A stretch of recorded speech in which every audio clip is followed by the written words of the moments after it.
sister stole my wedding dress and wore it to her own secret wedding the day before mine, then had the audacity to show up to my wedding in a white backup dress.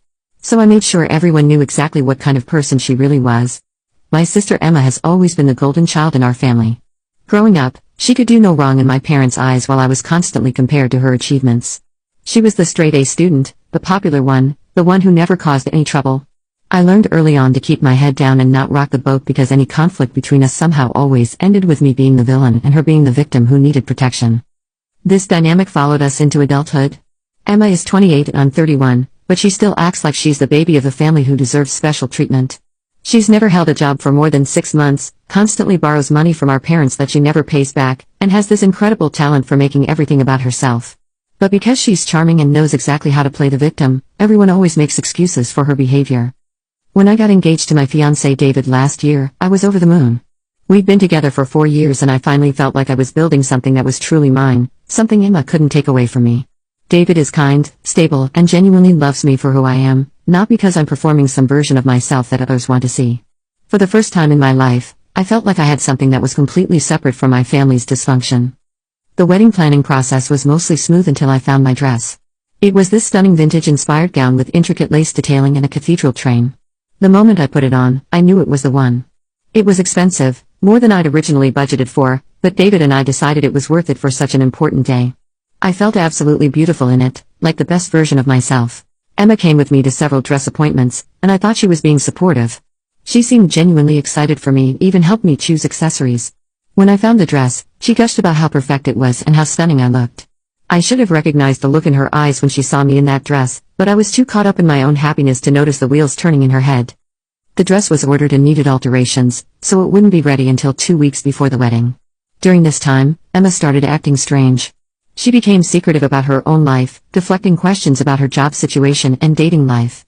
My parents mentioned that she'd been asking them for money more frequently than usual, claiming she had some unexpected expenses. I didn't think much of it at the time because Emma always had some financial crisis or another. About a month before my wedding, Emma casually mentioned that she was seeing someone new. She was vague about the details, saying they were taking things slow and she didn't want to jinx it by talking about it too much. This wasn't unusual for Emma, who tended to be dramatic about her relationships, so I didn't push for more information. I was too busy with final wedding preparations anyway. 2 weeks before my wedding, I went to pick up my dress from the bridal shop. That's when my world came crashing down. The shop owner looked confused when I arrived and told me that someone had already picked up my dress the previous day. She showed me the paperwork with Emma's signature on it. Apparently, Emma had come in claiming to be me and saying that I'd sent her to pick it up because I was sick. I stood there in shock, trying to process what had happened. The shop owner was apologetic but explained that Emma had my order number and knew all the details about the dress, so they hadn't questioned her identity. She offered to try to rush order another dress, but with only 2 weeks until the wedding, the chances of finding something suitable were slim. I called Emma immediately, my hands shaking as I dialed her number. She didn't answer. I called again and again, leaving increasingly frantic voicemails asking her to call me back about the dress. Hours passed with no response. I drove to her apartment, but she wasn't there. Her neighbor mentioned that Emma had been moving boxes out of her apartment over the past few days. That evening, I finally reached Emma's roommate, who let slip that Emma had moved out suddenly, claiming she was getting married and moving in with her fiancé. The pieces started falling into place in the most horrible way possible.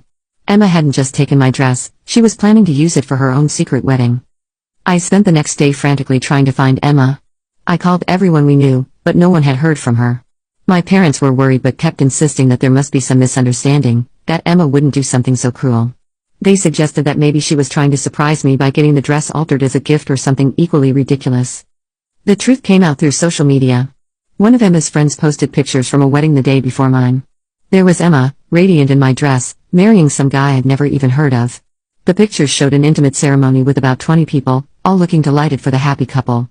Emma looked absolutely beautiful in my dress, which made everything hurt even more.